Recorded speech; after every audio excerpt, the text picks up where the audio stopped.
भगवद गीता अध्याय 9 राज विद्या राज गुह्य योग श्लोक 28 से 29 शुभाशुभ फ्लैरेवम मोक्ष से कर्म बंधना संन्यास योग युक्तात्मा विमुक्तो मामुपैश्यसि समोह सर्वभूतेषु न मे द्वेष्योस्ति न प्रिय ये भजन्ति तुमा भक्त्या मयि ते तेषु चाप्यहम्। इस प्रकार तुम शुभ और अशुभ कर्मों के फलों से मुक्त हो जाओगे। जब तुम संन्यास योग से जुड़े रहोगे तो कर्मों के बंधन टूट जाएंगे और मुक्त होकर मुझे प्राप्त करोगे। मैं सभी प्राणियों के लिए समान हूं। मेरा न कोई शत्रु है न कोई विशेष प्रिय, लेकिन जो मुझे प्रेम और भक्ति से पूजते हैं वे मुझ में रहते हैं और मैं उनमें रहता हूं। यहां श्री कृष्ण कर्म, भक्ति और मुक्ति तीनों को एक ही धागे में पिरो देते हैं। अर्जुन के मन में डर है कि अगर कर्म करूं तो बंधन बनेंगे और अगर न करूं तो कर्तव्य छूट जाएगा, तो सही रास्ता क्या है? श्री कृष्ण बहुत सरल शब्दों में कहते हैं, कर्म करो लेकिन कर्म को अपना मत समझो। हर कर्म फल देता है। अच्छे कर्म सुख देते हैं और बुरे कर्म दुख, लेकिन बंधन तो बंधन ही होता है, चाहे वह सोने का हो या लोहे का।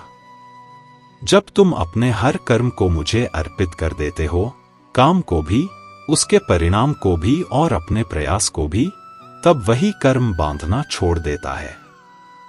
तुम संसार में रहते हो, काम करते हो, अपने कर्तव्य निभाते हो, लेकिन भीतर से स्वतंत्र रहते हो। यही संन्यास योग है, घर छोड़ना नहीं बल्कि अहंकार छोड़ना। तब कर्म चलता रहता है पर आत्मा नहीं बंधती। जैसे कमल का पत्ता पानी में रहता है फिर भी भीगता नहीं। श्री कृष्ण कहते हैं कि जब तुम इस भाव से जीवन जीते हो तो शुभ और अशुभ दोनों प्रकार के फल अपने आप छूटने लगते हैं और तुम बिना संघर्ष के सहज रूप से भगवान की ओर बढ़ते हो। यही जीते जी मिलने वाली सच्ची मुक्ति है। इसी प्रवाह में यह श्लोक मन की एक बहुत गहरी शंका को भी शांत करता है। अक्सर लोग सोचते हैं कि क्या भगवान किसी को ज्यादा प्यार करते हैं? क्या वे कुछ लोगों को चुन लेते हैं और बाकी को छोड़ देते हैं? श्री कृष्ण साफ और सच्चे शब्दों में कहते हैं कि मैं सबके लिए समान हूं। जैसे सूरज अपनी रोशनी अमीर गरीब, अच्छे बुरे सभी पर एक सी डालता है, वैसे ही भगवान की कृपा हर किसी के लिए खुली है।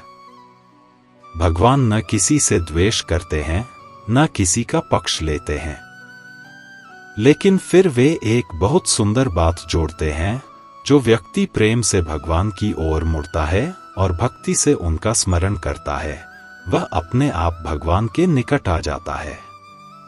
यह भगवान का चुनाव नहीं होता, यह भक्त का चुनाव होता है।